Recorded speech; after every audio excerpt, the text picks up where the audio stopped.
Bonjour à tous et à toutes. Merci de nous rejoindre pour cette toute première conférence de notre salon en ligne Étudier en France. Ça fait déjà maintenant quelques années qu'on organise tous les ans ce salon. Le but, évidemment, c'est de vous aider, vous, élèves ou vous, parents d'élèves qui êtes à l'étranger, qui êtes aux États-Unis, au Canada et au Royaume-Uni notamment, mais aussi un peu partout ailleurs dans le monde, eh bien, à comprendre comment on peut poursuivre ses études, faire ses études supérieures quand on est dans ce cas-là, faire ses études supérieures en France. C'est le but de toute cette semaine. Donc, on aura d'autres conférences dans la semaine, presque tous les jours, pour parler des différents secteurs, et écoles de commerce notamment, d'autres types d'écoles. On reviendra tout à l'heure sur la suite du programme de la semaine. Mais aujourd'hui, on commence avec la première conférence qui est la plus attendue, puisque c'est toujours celle où on a le plus d'inscrits. Vous êtes plusieurs centaines à vous être inscrits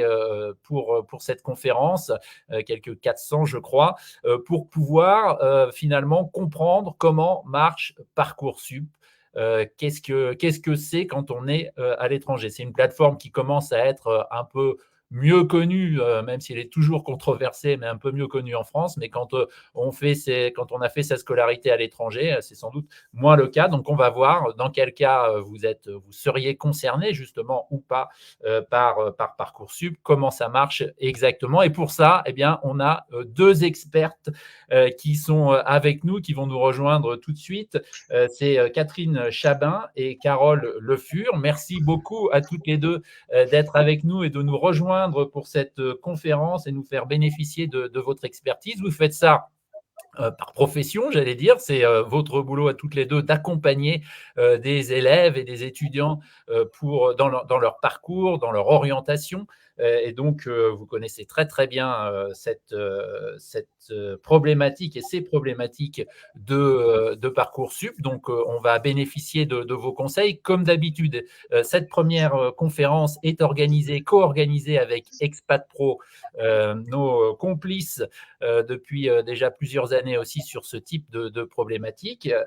Toutes les deux, vous êtes inscrites sur la plateforme d'Expat Pro et vous êtes disponibles sur la plateforme d'Expat Pro pour celles et ceux qui veulent vous contacter. Et puis évidemment, vous partagerez vos coordonnées d'ici à la fin de cette présentation. On va sans plus tarder commencer. Je vous rappelle, comme d'habitude, n'hésitez pas à poser vos questions.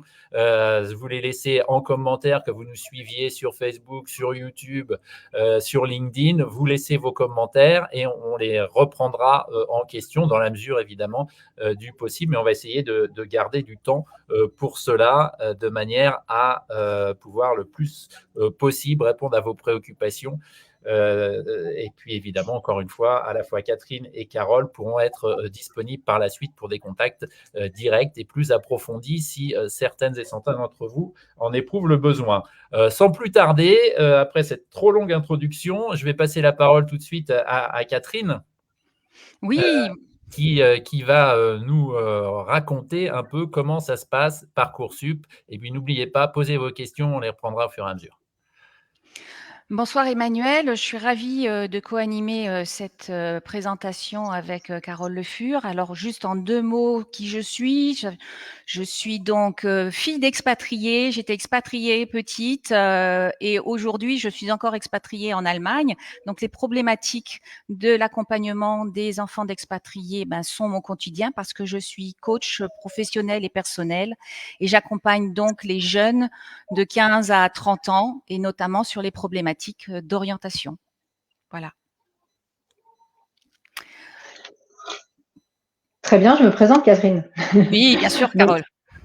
Donc Carole Le Fur, j'ai fait mes études aux États-Unis, donc je connais bien le système et j'ai vécu en Asie. Voilà pour le côté expatriation. Aujourd'hui, je suis la dirigeante de Best Future et coach d'orientation et nous accompagnons les jeunes à construire leur parcours d'orientation scolaire et professionnelle à partir de la seconde et jusqu'à leur premier job, que ce soit en France ou à l'étranger. On va peut-être rentrer dans le vif du sujet. Alors, moi, petite introduction, avant de rentrer définitivement dans le sujet, je souhaitais, vous partager le fait que la construction du projet d'orientation repose sur 3 piliers. La connaissance de soi, la connaissance des métiers et la connaissance des formations, et c'est ce sur quoi on va travailler ce soir et on va vous informer ce soir. Mais au tout premier lieu, j'ai besoin d'une petite seconde de pause pour travailler sur la connaissance de soi. Carole? Voilà.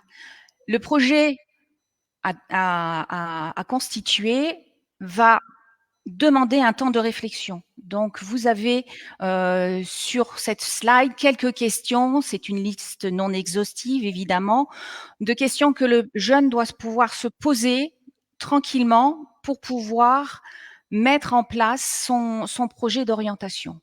Avec ces questions, il va, éventuellement et peut-être vraisemblablement sûrement, s'orienter vers des métiers ou des domaines professionnels. Carole, pour la slide suivante.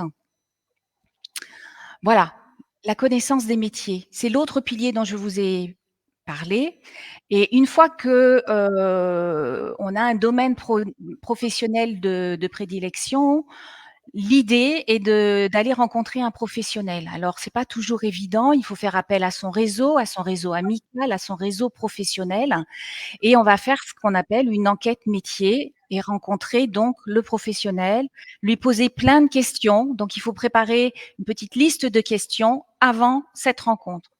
Donc c'est pas toujours très simple d'avoir, des idées, de métier, et je vous propose, une application qui est toute jeune sur les réseaux, qui s'appelle Willby, qui permet de vivre, la vie d'un professionnel, et sa journée, de professionnel. Donc pour les jeunes, c'est une application, c'est très ludique et c'est vraiment très bien fait. Autre, plateforme que je peux recommander, c'est My Job Glasses, qui est une plateforme de rencontre de professionnels. Il y a 63 000 professionnels qui sont là pour répondre aux jeunes bénévolement, sur 1 rendez-vous, 2 rendez-vous, 3 rendez-vous. Donc pour faire et constituer, sa recherche dans les métiers, il y a plusieurs possibilités, et voilà, c'est ces 2 petites plateformes que je peux vous soumettre, ce soir. Maintenant, on va rentrer dans le détail avec Carole. Parcoursup, ami ou ennemi? Alors, pour le troisième pilier évoqué par Catherine, hein, la connaissance des formations, bien évidemment, Parcoursup, très utile. Alors, Parcoursup, on l'aime bien ou on l'aime pas? Je crois qu'on a à peu près tout entendu sur Parcoursup, tout et son contraire, hein. Quand on prononce le mot Parcoursup, c'est parfois diabolisé, parfois encensé, ça dépend. Moi, je dirais que l'époque où chacun devait aller déposer son dossier scolaire, photocopié en X exemplaires et aller faire la queue le jour J devant l'université visée, c'est un peu dépassé, hein. En 2023, il est plutôt rassurant de voir que, l'enseignement supérieur vit avec son temps et que l'on a accès désormais aux études après le bac et que c'est désormais facilité par cette plateforme. Donc moi, ma réponse serait plutôt Parcoursup, un ami. Voilà, de mon point de vue, je trouve que Parcoursup est un outil, c'est un simple outil, c'est un outil relativement simple, hein, avec beaucoup d'informations certes, mais que je qualifierais d'utile, forcément. Alors, Parcoursup, là je suis rentrée un petit peu dans les détails, hein, et c'est important que vous ayez ces éléments. Donc, il est nécessaire de bien comprendre que Parcoursup ne trie pas les candidatures et ne choisit pas les admis. Parcoursup, c'est juste une boîte aux lettres, finalement. Parcoursup ne décide absolument rien. Donc ça, c'est vraiment important à comprendre parce que ça dédramatise aussi la fonctionnalité de Parcoursup. Donc, Parcoursup vous permet de déposer des vœux. Donc, une fois que vous aurez fait tout le travail qui a été évoqué par Catherine en amont, de disposer de votre dossier scolaire officiel, de faire le choix des formations qui intéressent votre enfant et finalement de le signifier aux établissements scolaires qui sont concernés. Puis Parcoursup communique les réponses des écoles. Et enfin, Parcoursup vous permet de répondre à ces propositions. Voilà, je pense qu'expliquer comme ça, c'est relativement simple. On verra si vous avez des questions plus tard. Alors, ce qui est moins simple sur Parcoursup, ce sont les règles, c'est-à-dire les règles qui encadrent ce processus, et notamment les dates butoirs. Alors là, il y a un certain nombre de dates butoirs. Moi, je dirais qu'il faut en retenir 2 principales. Les 2 dates à retenir, c'est le 14 mars, date à laquelle vous devez avoir inséré les cursus choisis par votre ado. Car à partir de cette date, vous ne pouvez plus en ajouter. Puis, seconde date à retenir, le 3 avril, qui est la date à laquelle tout le Parcoursup doit impérativement être finalisé, puisque là, on ne peut plus rien modifier. Alors, si je reviens en arrière, je voulais juste signifier ces 2 dates qui sont pour moi primordiales. Parcoursup va ouvrir le 20 décembre, mais vous ne pourrez rien faire, vous n'aurez pas accès au dossier, c'est juste pour le consulter. À partir du 17 janvier, là, vous aurez accès au dossier personnalisé en vous inscrivant avec un code qui vous est communiqué par le lycée, vous avez toutes les informations. Entre le 17 janvier et le 14 mars, donc là, c'est l'élaboration de la liste de vœux, donc cliquez. Après le 14 mars, la finalisation de tous les écrits, dont nous allons parler aussi dans cette présentation, jusqu'au 3 avril. Et à partir du 30 mai, là, vous commencerez à avoir les admissions, les admissibilités de vos ados. Voilà, mais retenez 2 dates. C'est vraiment ça qu'il faut retenir. 14 mars, 3 avril. Alors, oui, qui est concerné par Parcoursup? On va commencer par qui n'est pas concerné par Parcoursup. Alors, on va commencer par les candidats internationaux soumis à une demande d'admission préalable DAP. Ça peut vous sembler un petit peu obscur, on va en reparler juste après, ne vous en faites pas. Les candidats qui ne souhaitent pas ne souhaitent pas candidater à des formations d'enseignement supérieur en France. Ça n'est pas parce que vous êtes français que vous êtes obligé de venir faire vos études en France et donc de candidater sur Parcoursup, loin de là. Et y compris si vous ne voulez pas du tout venir en France, il n'est pas du tout utile de candidater sur Parcoursup. Ça n'est absolument pas un passage obligatoire. Les personnes qui sont déjà dans la vie avec plusieurs années après le bac, titulaires du bac ou équivalent, qui veulent se réorienter, Parcoursup n'est pas pour eux. Les étudiants qui ont déjà un parcours post-bac, mais qui ne veulent pas reprendre une formation juste après le bac, ne sont pas concernés. Parcoursup n'est utile que... Oui, c'est bien. C'est un peu trop vite. Non, du tout. Parcoursup ne concerne que les jeunes qui veulent entrer en première année d'études post-bac et qui n'ont aucune formation autre que le niveau bac. Alors, dans cette population, quel profil?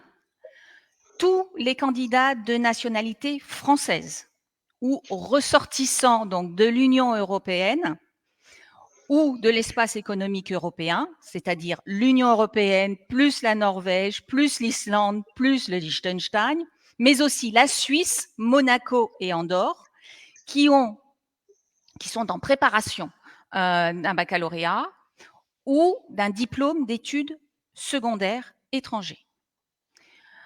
Les candidats étrangers qui sont hors UE, EE, Suisse, Andorre et Monaco, uniquement s'ils préparent un bac français ou un bac européen. Le bac français, c'est dans les établissements de l'AEFE.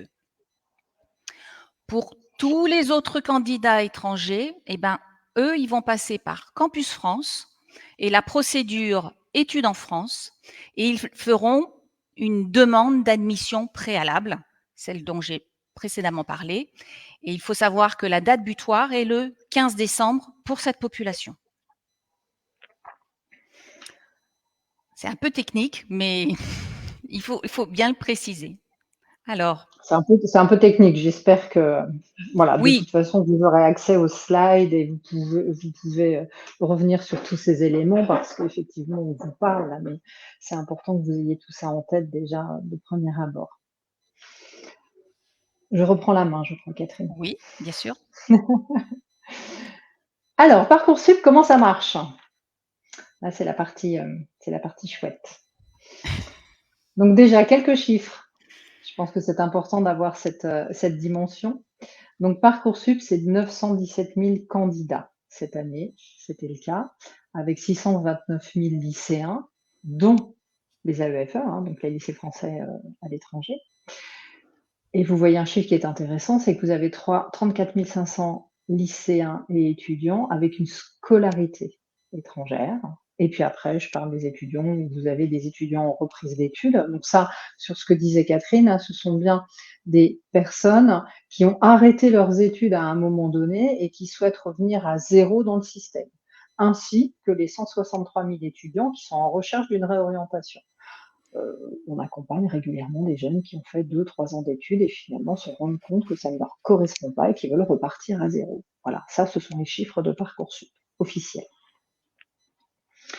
Maintenant, les formations. Donc là, on a listé les formations qui existent sur Parcoursup. Donc à gauche, vous avez les formations elles-mêmes, donc les licences, toutes les licences confondues, donc l'accès aux études de médecine, passe, tout ce qui est infirmier, paramédical. Alors vous avez aussi du paramédical qui est uniquement hors Parcoursup, mais là on considère uniquement ce qui est sur Parcoursup. Les BTS, les BUT, les classes prépa, les écoles d'ingénieurs, des cursus qui sont spécifiques, qui existent maintenant depuis quelques années, qui sont les cursus en master directement ingénierie, les écoles de commerce, post-bac, qui font partie souvent de concours, Accès, César, Écricom, les Sciences Po, les écoles nationales de veto, tout ce qui est art et design, dans une certaine mesure. Vous avez beaucoup d'écoles qui sont hors Parcoursup, et les écoles d'architecture.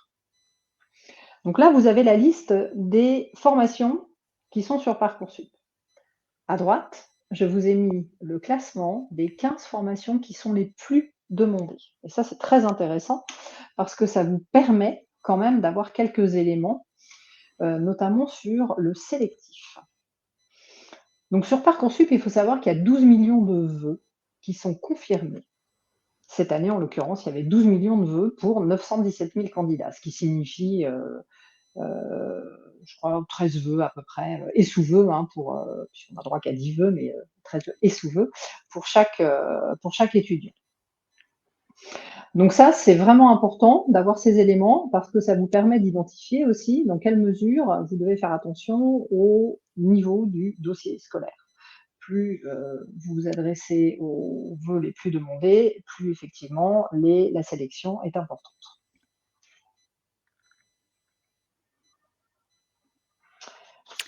Alors, c'est moi qui reprends la main.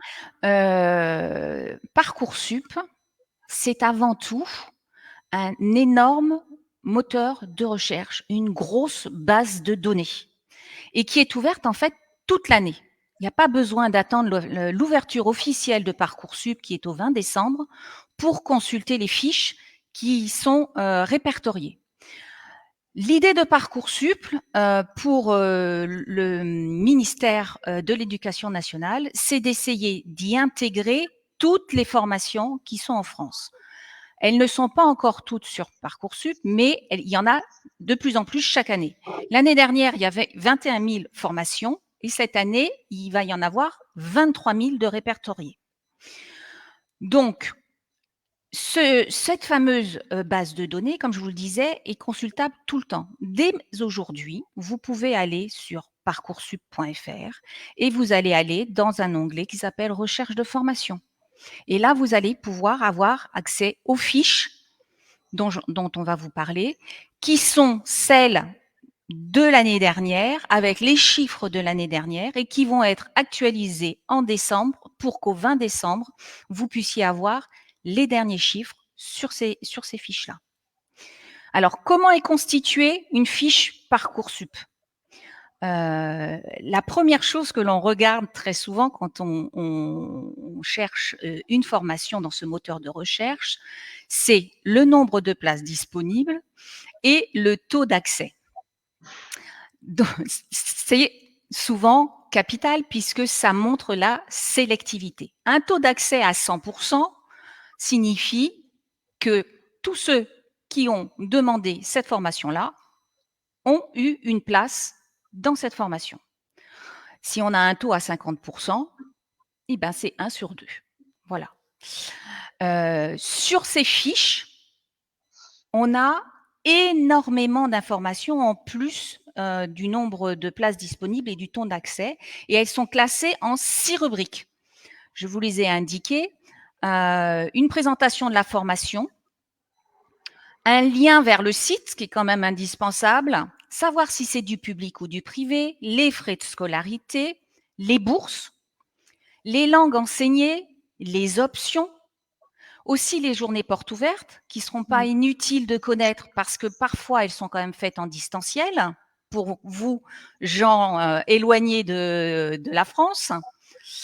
Les critères d'analyse des candidatures, très, très recherchés par les parents et les jeunes, et les attendus nationaux.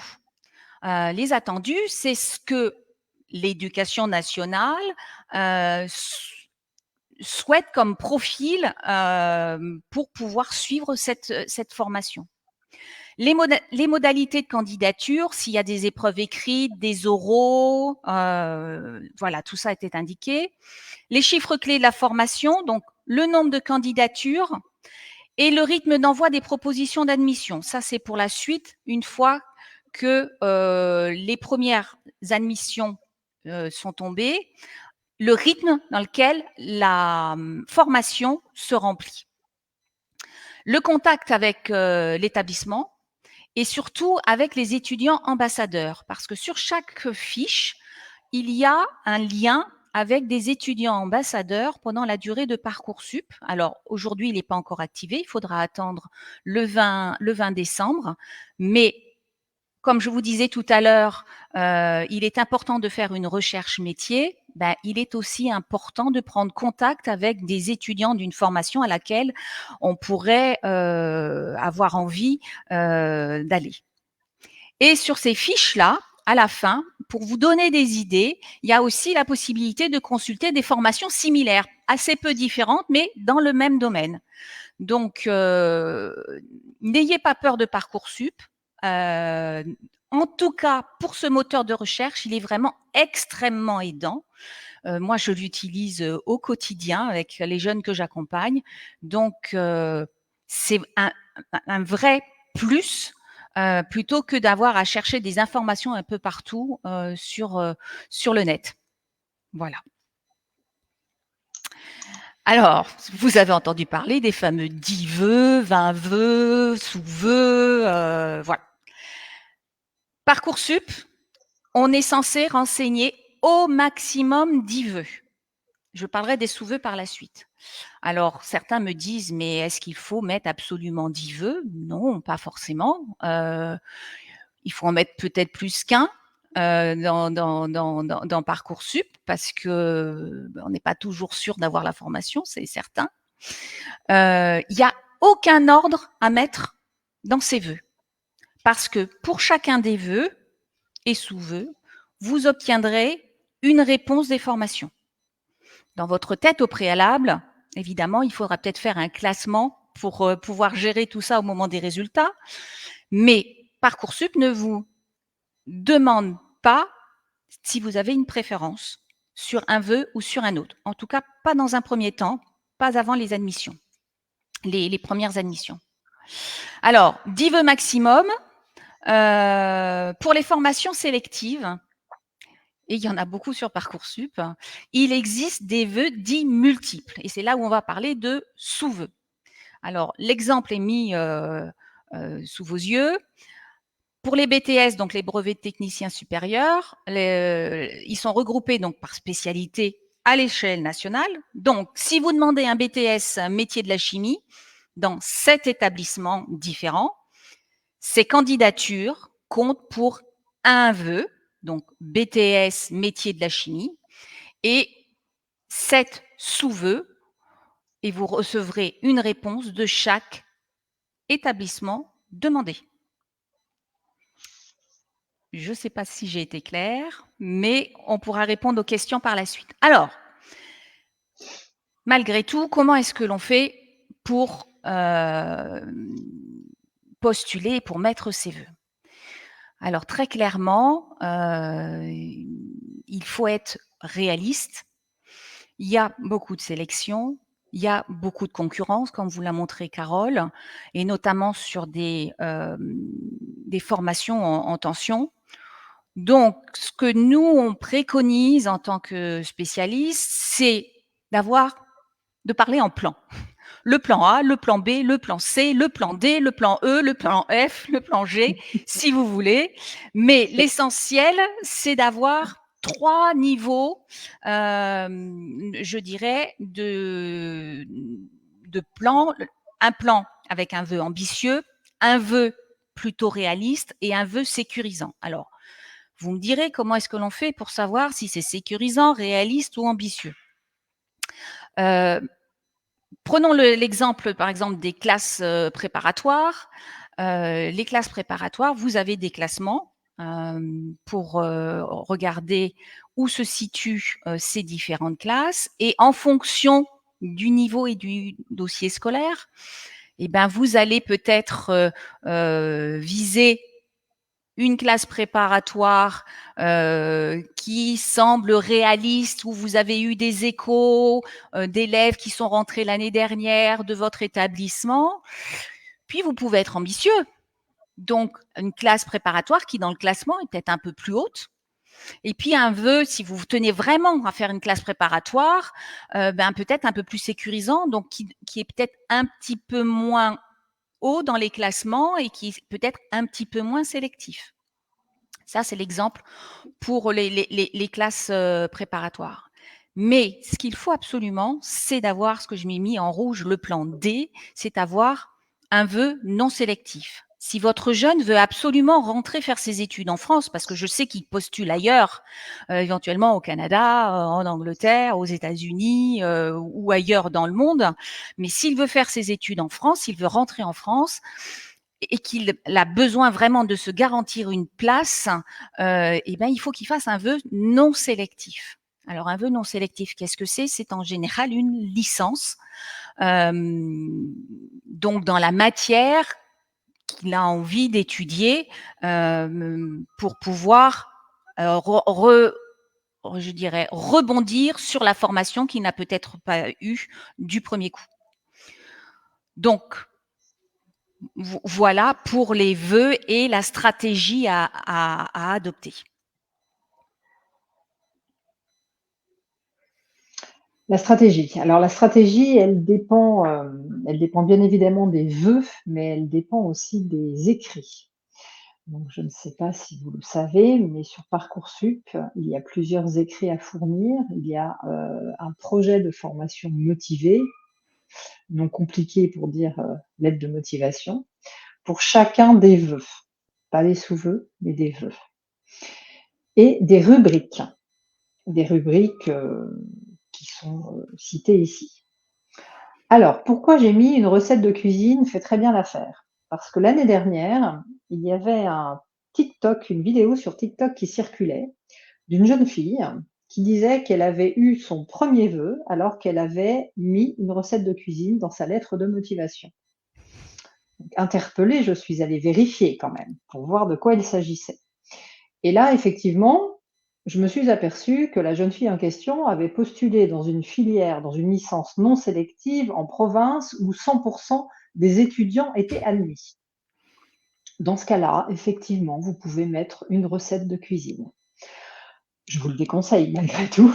Je pense que c'est pas très judicieux, mais c'était pour la petite histoire. Donc non, il faut passer du temps avec vos ados pour faire et les faire accoucher de ces écrits. C'est très important, d'autant plus qu'en écrivant, ils sont obligés de se renseigner encore davantage, d'aller faire des recherches et finalement, dans certains cas, peuvent s'apercevoir que la formation qu'ils voulaient éventuellement mettre sur Parcoursup ne leur correspond pas. Donc c'est très intéressant de leur faire le travail. Et pour les rubriques, donc il y a 4 rubriques essentielles, hein, les expériences d'encadrement ou d'animation, l'engagement citoyen, engagement environnemental, humanitaire, l'expérience professionnelle. Donc normalement, ils ont tous fait des stages, même si ce ne sont pas des stages qui durent un mois, bien évidemment, à leur âge, mais en tout cas des stages d'observation ou des petits jobs. Et l'ouverture au monde. Bon, là, pour vous, c'est plutôt facile, hein, puisque on y met tous les parcours un peu spécifiques et notamment, on capitalise beaucoup sur l'international. Donc, ne prenez pas ces écrits à la légère, surtout.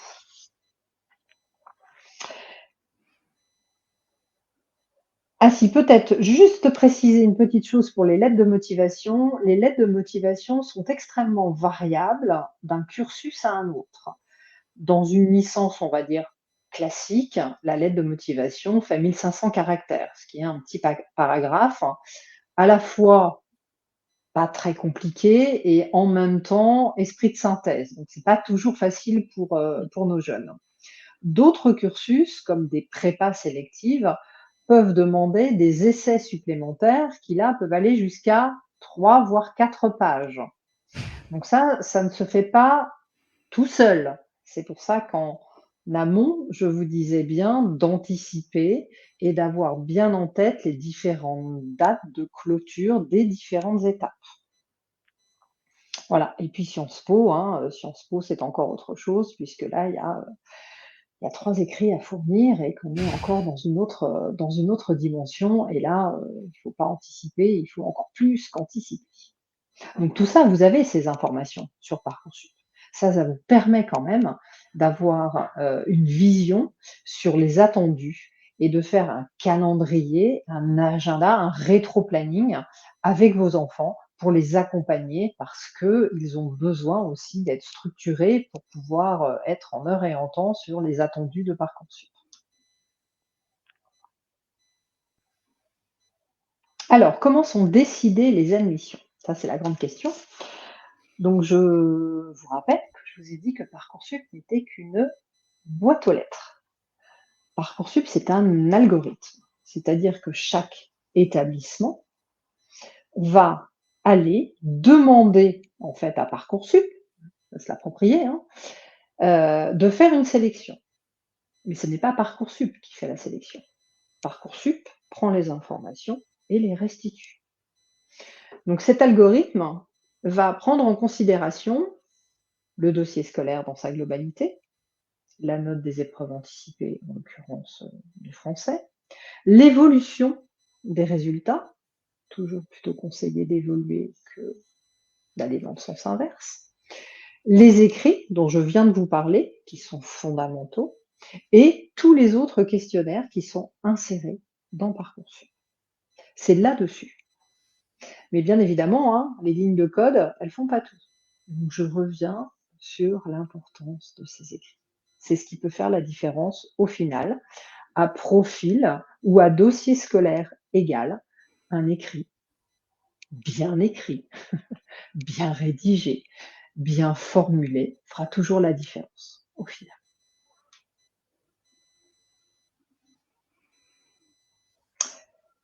Alors, les candidatures hors Parcoursup. Donc ça, on l'a plusieurs fois évoqué aussi avec Catherine, hein. Sur Parcoursup, vous ne trouvez pas tout. Vous pouvez aussi, et il existe encore un certain nombre d'établissements qui ne sont pas sur Parcoursup pour différentes raisons. Aujourd'hui, ça s'est relativement restreint puisque vous avez quand même 23 000 formations qui y sont. Mais toutefois, et je reviens dans la présentation de Catherine sur le plan A, B, C, D, donc là, on est bien sur Parcoursup. nous, on vous conseille, en tant que coach d'orientation, de faire des vœux hors Parcoursup. Ça vous permet d'avoir quelque chose de rassurant, à la fois pour vous et pour votre enfant. Donc vous avez ces cursus qui proposent des admissions spécifiques, indépendantes. Donc là, je ne peux pas tous vous les citer, c'était absolument impossible. Mais là, il faut aller regarder sur chacun des sites de ces écoles. Certaines admissions sont déjà ouvertes. J'ai déjà des jeunes qui sont admis dans certaines écoles pour la rentrée 2024. Ils vont faire le Parcoursup, mais au moins ils sont rassurés sur le fait de déjà avoir une possibilité, une option. Quand vous avez un profil à l'international, c'est d'autant plus facile parce que souvent les concours ont lieu à distance et les oraux se font par visio. Et les compétences ou les aptitudes, on va dire, linguistiques, sont souvent valorisées.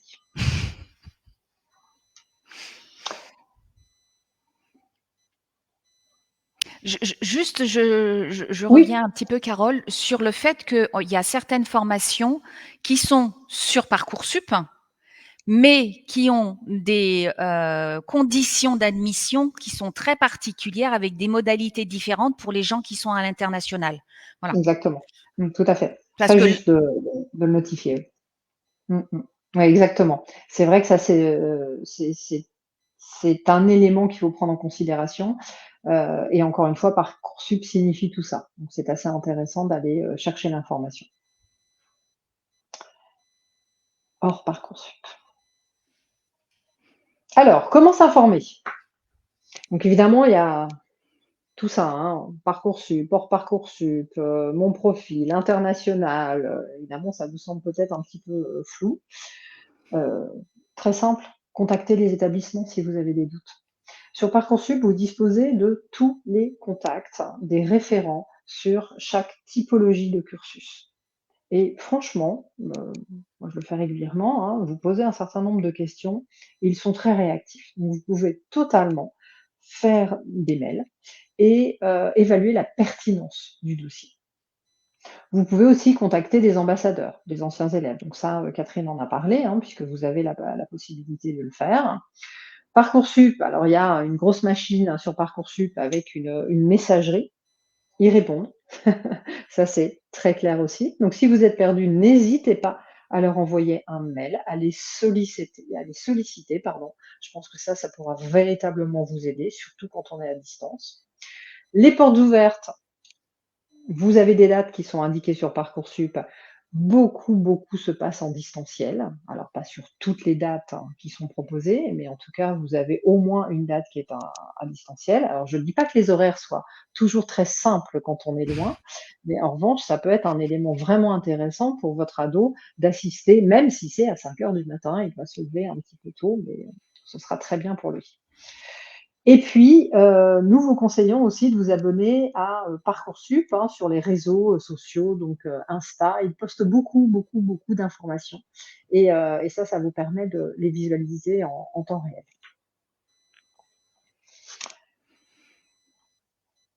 alors, Les sites utiles. pour justement continuer de vous informer et vous aider à vous informer, on a fait une petite liste des sites que l'on utilise fréquemment avec les jeunes que l'on accompagne. Alors, tout premièrement, le site de Parcoursup, évidemment, déjà pour vous informer sur le moteur de recherche. Il existe aussi un site de simulation de Parcoursup. Alors ça, si vous rentrez dans ce site-là, ça va exactement vous mettre dans les conditions que vous aurez quand Parcoursup va ouvrir, avec comment faire son dossier, quel nom, quelle adresse. Et pour ça, j'ai une petite attention à ce niveau-là. Quand vous remplirez Parcoursup, on va vous demander une adresse email, donc l'adresse email du jeune, parce que Parcoursup envoie des messages très régulièrement. Mais n'oubliez pas d'y mettre vous aussi parents le vôtre, parce que une fois les résultats tombés, il y a parfois une durée très courte pour pouvoir répondre. Et si jamais votre jeune est indisponible pendant les 48 heures qu'il a pour répondre positivement ou négativement à une formation, ça peut être problématique parce qu'il peut être considéré comme démissionnaire s'il ne répond pas. Donc, d'avoir un double contrôle n'est pas un vain mot et sera sûrement très utile. Donc, tout ça, vous allez le voir sur le site de simulation de Parcoursup. Ensuite, pour vous aider à la prise de décision, en tout cas pour les jeunes, il y a des MOOC qui sont super intéressants à faire, notamment pour des matières qui ne sont pas enseignées au niveau du lycée. Par exemple, le droit, ou assez peu, parce je sais bien qu'il y a une option de droit, mais assez peu. Il y a quelque chose qui est fait par un MOOC qui est fait par exemple par Assas, qui est vraiment très très bien sur le droit et sur les études de droit. On a la même chose pour la psycho. Donc Fun MOOC, qui est fait par France Numérique, est très intéressant. Le podcast de l'orientation, ça c'est plus à destination des parents, mais aussi des jeunes, parce qu'il y a notamment des témoignages de jeunes qui témoignent de leur première année de formation, donc que ça soit en médecine ou ailleurs.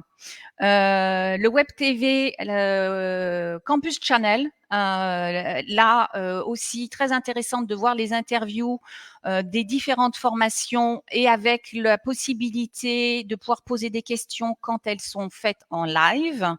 Sinon, on peut regarder les replays. Et deux plateformes dont j'ai déjà parlé, Willby et My Job Glasses.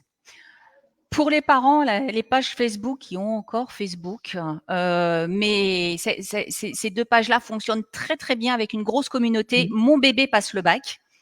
Et là, vous allez pouvoir poser toutes les questions que vous voulez et vous aurez plein de réponses de parents, notamment par rapport aux histoires de niveau avec les jeunes qui sont rentrés dans les formations. Mais quel niveau avait-il quand il est rentré dans cette formation? Pour l'histoire des plans A, plan B, plan C, plan D, là.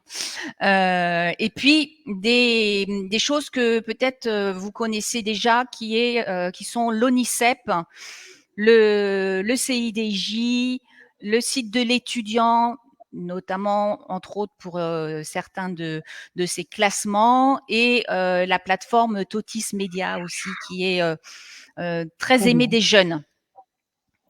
Donc voilà, on a essayé d'être concise, mais vous faire une slide avec tous les sites d'information, je dirais. Et alors,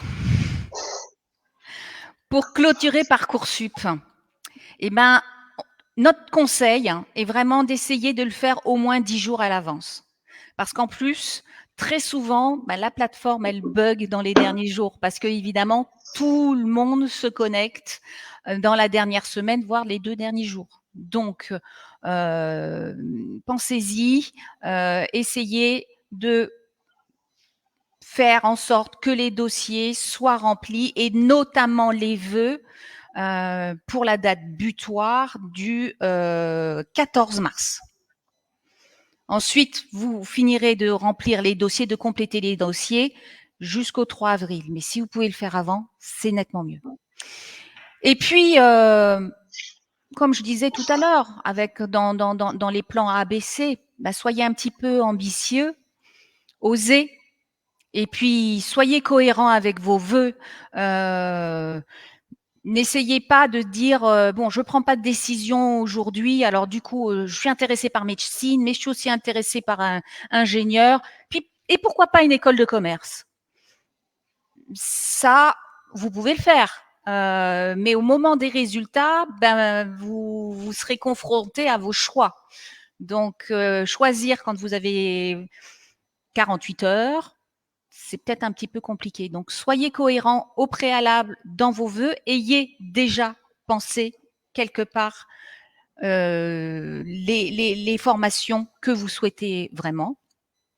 Et puis après, n'écoutez pas tout ce qu'on raconte. Et Parcoursup est quand même un outil très utile aujourd'hui. Ceux qui on parle de façon négative sont souvent des gens qui ont eu de mauvaises expériences, mais avec une stratégie bien élaborée, fait en temps et en heure, de façon sereine, a priori, tout devrait bien se passer. On n'a pas de baguette magique. Il existe des bugs, on est bien d'accord, mais soyez le plus, comment dirais-je, pas décontracté, mais serein. Cette machine ne devrait pas vous broyer. Voilà.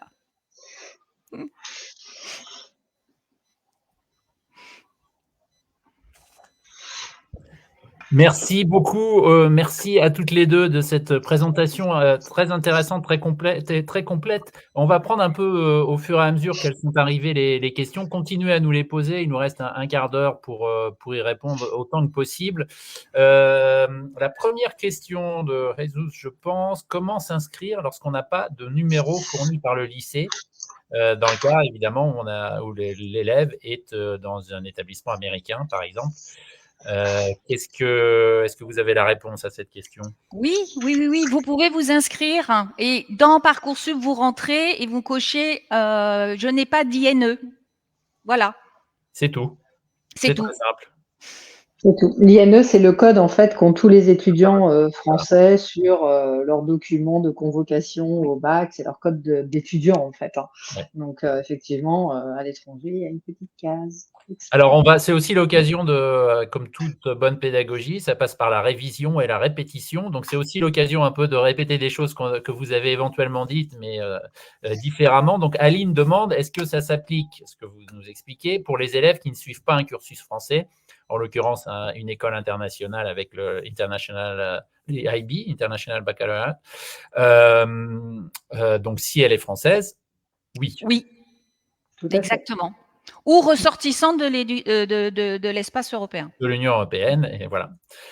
Donc, ce n'est pas lié au fait d'être dans un lycée. Pour les élèves qui sont à l'étranger, c'est, encore une fois, on le répète, pas lié au fait d'être dans un lycée français. Et le fait d'être dans un lycée français, en revanche, ouvre Parcoursup, d'être dans le lycée français et de passer le bac français, ouvre Parcoursup pour des élèves qui n'auraient pas la nationalité française. Donc, ne reste hors Parcoursup que finalement les non-européens qui ne sont pas dans des lycées français ou qui ne passent pas le bac français. Ceci étant dit, un peu en complément de ce que vous avez dit en parlant tout à l'heure du hors Parcoursup, est-ce que dans la mesure où certaines écoles, on pense à certains bachelors par exemple, ont des programmes qui visent particulièrement des élèves à profil international, est-ce qu'il faut obligatoirement passer par Parcoursup si on est français ou est-ce qu'on peut faire autrement? Tout dépend si cette formation est sur Parcoursup. Je pense au bachelor de l'ESCP, par exemple, qui, si vous voulez commencer vos études à Paris, c'est Parcoursup, mais si vous voulez commencer en Angleterre, c'est directement sur le site, la première année. Puisque vous savez, il y a la possibilité de faire, de démarrer soit à Paris, soit en Angleterre. Autre question à propos de l'international, justement, et qui va sans doute concerner pas mal des gens qui nous écoutent, notamment les élèves qui ont fait leur scolarité dans un lycée, par exemple, américain ou britannique.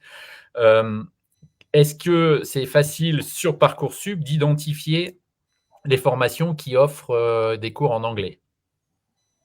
Alors facile, Non. je dirais pas qu'il y a une case cours en anglais, hein, non, ça je vous mentirais. Non, il faut plutôt identifier, là on en revient à la stratégie, c'est-à-dire identifier un cursus, identifier une voie qui semble intéresser votre ado, et après aller regarder dans chacune des possibilités qui s'offrent à vous, s'ils offrent des cours en anglais. Ça, malheureusement, c'est au cas par cas. Vous n'avez pas d'onglet particulier. Oui, il n'y a pas dans le moteur de recherche, il n'y a pas études en anglais. Après, vous pouvez, en dehors de Parcoursup, faire des recherches. Et là, vous pourrez trouver des listes de formations qui se font en anglais et voir si elles sont dans Parcoursup ou pas. Très bien. L'essentiel des formations dont on va parler tout au long de la semaine sont offertes au moins partiellement en anglais et parfois totalement en anglais. Donc, je vous encourage, si vous ne l'avez pas déjà fait, à vous inscrire à ces sessions parce que chacune des écoles va présenter son programme et justement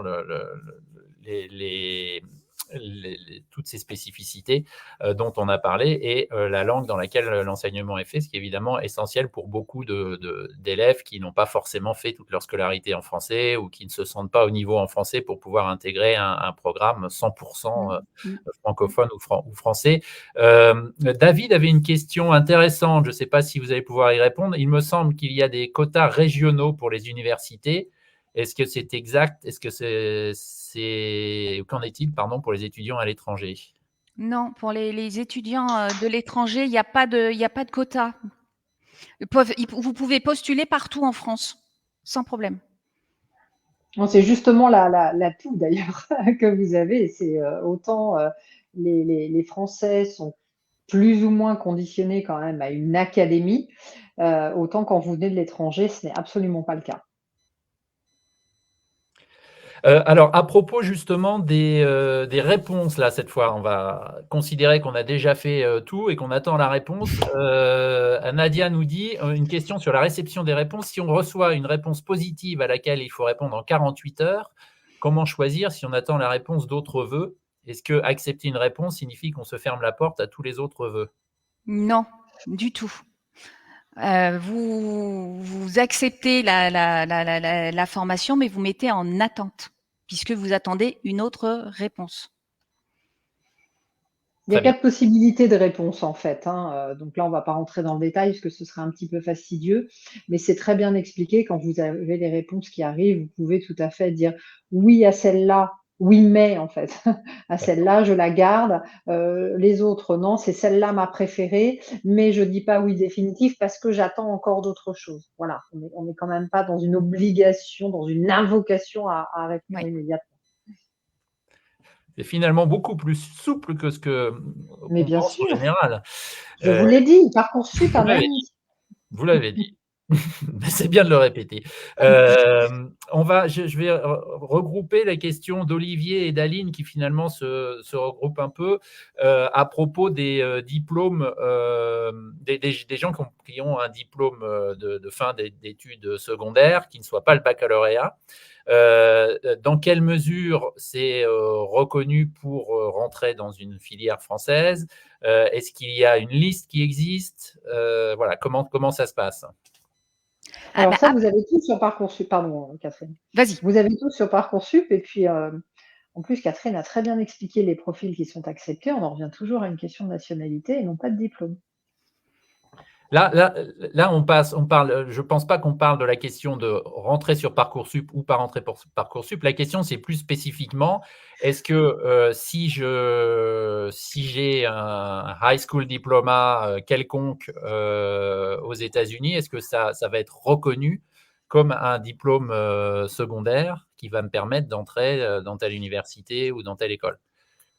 Oui, tout à fait. Il y a pas du tout de souci. La seule chose qui pourrait être peut-être bloquant pour certaines formations, ce sont les cours qui ont été suivis au niveau du secondaire et qui ne correspondraient peut-être pas à la filière de formation ou entièrement à la filière de formation demandée.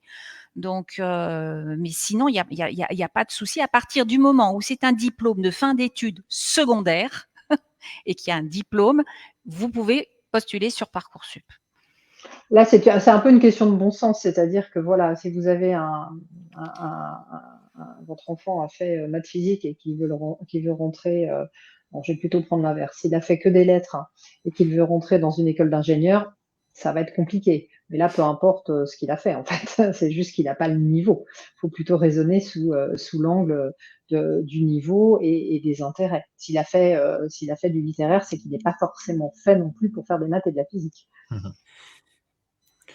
Alors, une question de quelqu'un qui ne donne pas son nom. Avez-vous des données sur les provenances type de bac et ou niveau selon les écoles, les universités? Alors, on ne va pas vous les demander à vous, mais la question, c'est plutôt, est-ce qu'il y a un endroit où on peut trouver, justement, pour telle filière, à partir du moment où on aurait identifié telle filière, telle université ou telle école précisément, est-ce que ces établissements publient justement des informations de ce type-là, y compris sur des provenances éventuellement hors de France?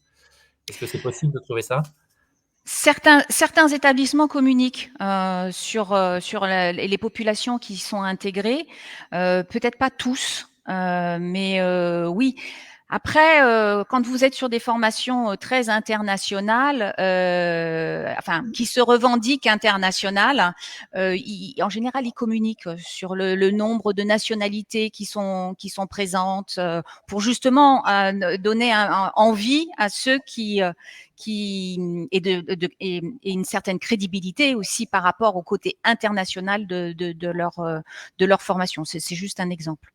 Carole, est-ce que vous avez des... Oui, il y a un site aussi qui dépend de l'éducation nationale où vous disposez de toutes les informations, mais pour tout ce qui est enseignement public uniquement. Vous n'aurez pas les informations pour le privé. Pour le privé, c'est vraiment sur chaque site, éventuellement, il diffuse ces données. D'accord. Alors, Aline me dit, dont j'ai posé la question tout à l'heure, me dit à fort juste titre que je ne sais pas lire. Et la question était plutôt sur le niveau de français requis plutôt que le diplôme, sur le niveau de français requis pour un cursus en français, justement. Une élève qui n'aurait, dit-elle, parle couramment, mais n'a pas forcément le niveau à l'écrit, puisque je suppose a fait sa scolarité en anglais dans un lycée, par exemple, américain. Comment est-ce que là, on est à la fois dans Parcoursup, mais on est peut-être plus dans le conseil d'orientation, justement. Comment vous conseillez les élèves qui sont dans ce cas-là? Quels sont les types de cursus à conseiller ou au contraire à déconseiller? Alors, type de cursus à conseiller ou à déconseiller, nous, on n'est pas là pour ça. On est surtout dans les cursus que les jeunes veulent faire et on Ouais. essaye de les accompagner au mieux pour trouver leur cursus. Le niveau de français, ben, tout simplement prendre contact avec l'établissement et voir quel niveau il demande. Parfois, on peut avoir des tests à passer. Après, certaines écoles accompagnent aussi sur le niveau de français, mais la première chose à faire, c'est de prendre contact avec l'établissement. Carole, vous voulez ajouter quelque chose? Non, c'était vraiment. Vous avez certains établissements qui requièrent un niveau en français, puisque certains cours sont en français. Donc, ils demandent parfois à passer des tests de niveau en français. Mais un enfant, effectivement, de nationalité française qui n'a pas passé toute sa scolarité en France et qui n'est pas totalement fluide, peut totalement intégrer un cursus en français. Ça, c'est pas un frein. Il faut juste qu'il justifie d'un niveau de motivation pour se dire, OK, ben moi j'ai envie de continuer à progresser dans cette langue et je vais continuer à faire ça et je vais me former et s'il y a des cours supplémentaires, je le ferai. Il y a quand même une espèce d'ouverture. Hein. Aujourd'hui, on sait bien qu'on vit dans le monde et non plus dans un pays. Donc, les écoles sont très, très ouvertes à des profils de ce genre. Et l'offre de cours, disons, ou de formation internationale dans le sens souvent en anglais, a aussi explosé en France, quoi. Il y a quand même de plus Exploser. en plus d'écoles qui, alors c'est pas forcément le cas des universités ou en tout cas des cycles, mais même dans certaines universités, c'est le cas. Et puis il y a effectivement tout un tas d'écoles on a parlé, vous avez parlé de Sciences Po tout à l'heure, Polytechnique a un bachelor à vocation internationale. Il y a voilà, il y a énormément d'écoles, y compris les plus élitistes traditionnelles françaises qui se sont ouvertes considérablement à l'international et donc c'est aussi ça qu'il faut sans doute regarder quand on a un profil international, évidemment. Oui, dans les écoles privées, aujourd'hui, vous avez aussi des parcours qui sont à choisir toujours sur Parcoursup, hein, en track francophone ou track anglophone. Donc là, vous pouvez faire le choix très aisément en cliquant sur le track anglophone. Voilà, c'est aussi simple que ça. Hein. Et Très ces bien. élèves-là sont très recherchés dans les écoles. Les profils internationaux sont vraiment valorisés. Alors Nadia, à propos de langue, demande s'il est nécessaire ou recommandé de passer le DELF junior. Je ne sais pas ce que c'est que le DELF junior, personnellement. Alors, C'est moi non plus. le test de français langue étrangère, le DELF, Langue c'est ça? étrangère. DELF, Ouais, d'accord, oui. diplôme, oui. Oui. DELF. Est-ce que c'est demandé dans les Ouais, c'est formations? ça, langue française. Je suis pas persuadée.